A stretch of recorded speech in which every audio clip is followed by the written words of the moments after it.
రామచంద్రపురం. నేను సీనియర్ మేటిగా చేస్తున్నా 2 సంవత్సరాల నుంచి. మా ఊర్లో ఆసాములు ఎక్కువ ఉంటారు కాబట్టి వ్యవసాయ పని ఉంటుంది కాబట్టి రారు కరువు పనికి. మళ్ళీ మళ్ళీ ఇంకోటి ఏంటంటే మన ఎండాకాలంలో ఖచ్చితంగా వస్తారు. ఈ వర్షం పడ్డాలంటే వ్యవసాయం పని ఉంటుంది కాబట్టి రారు కరువు పనికి. తక్కువ ఇప్పుడు వర్షం పడ్డ తర్వాత నుంచి తక్కువ పబ్లిక్ వస్తూ ఉంటారు. దాని గురించి ఇప్పుడు చెట్లు రోడ్డు పక్కన చెట్లు పెట్టి నాటించడము, లేకపోతే చెరువులో గుంతలు తీయించడము, ఆ వాళ్ళని పని చేపిస్తూ ఉంటారు. ఇప్పుడు ఈ గ్రామంలో ఎంత జనాభా ఉంటుంది? ఈ గ్రామంలో 560 మంది ఉంటారు. 560లో జాబ్ కార్డ్స్ ఎంతమందికి ఉన్నాయి? జాబ్ కార్డ్స్ 240 వరకు ఉంటాయి. అందరు కూడా పని చేస్తారా? చేస్తారు. అందరు పని చేస్తారా? అంటే ఇప్పుడు వ్యవసాయ పనులు ఉన్నాయి కాబట్టి వాళ్ళు మీకు ఈ కరువు పనికి రావట్లేదు.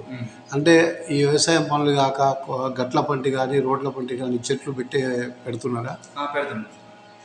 దానికి కాకపోతే ఏంటంటే వర్షం పడ్డ తర్వాత తక్కువ పబ్లిక్ వస్తాం. వ్యవసాయ పని స్టార్ట్ అయిందంటే అంటే ఏ మొక్కలు పెడుతున్నారు? ఏ మొక్కలు అంటే రోడ్డు సంగతి చెట్లు, ఈ రాగి వీటిని కానుగ చెట్లు, అవి వేప చెట్లు, చింత చెట్లు అవి నాటిస్తాం. అంటే సుమారు ఇప్పుడు నర్సరీ ఇక్కడ ఉందా? మీరు ఎక్కడి నుంచి తెప్పించుకుంటారు? ఇక్కడ ఉందా? అంటే దాన్ని ఎట్లా మీరు మెయింటైన్ చేస్తారు? మెయింటైన్ చేస్తారు. ఇప్పుడు ఇక్కడ పని జరుగుతలేదండి. అధికారులకు ఏమన్నా తెలుసా? తెలుసా? ఎప్పుడైనా ఎంపీడీఓ కానీ మీ టెక్నికల్ అసిస్టెంట్ కానీ మీరు వస్తారా ఇక్కడికి?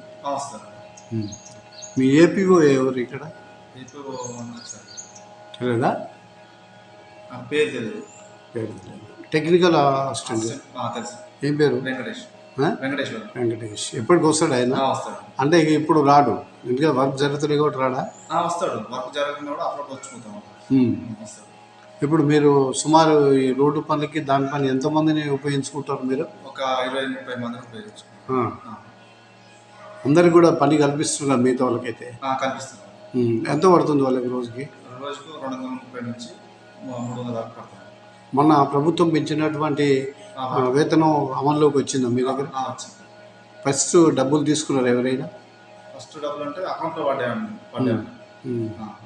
ఇప్పుడు మొన్న ఇక్కడ కనీస సౌకర్యాలు ప్రభుత్వం కల్పించినటువంటి టెంట్ కానీ ఇవన్నీ మీరు కల్పించారా? కల్పించారు. అంటే ఏమేమి ఇచ్చారు మీరు? Tent, water tent, first aid box, first aid, తర్వాత ఓఆర్ఎస్ ప్యాకెట్లు అన్నీ ఇచ్చిందా? అంటే ఎన్ని గంటలకు వస్తారు వాళ్ళు? ఎన్ని గంటలకు పోతారు? మీ ఉపాధి హామీ 7 వరకు వస్తారండి.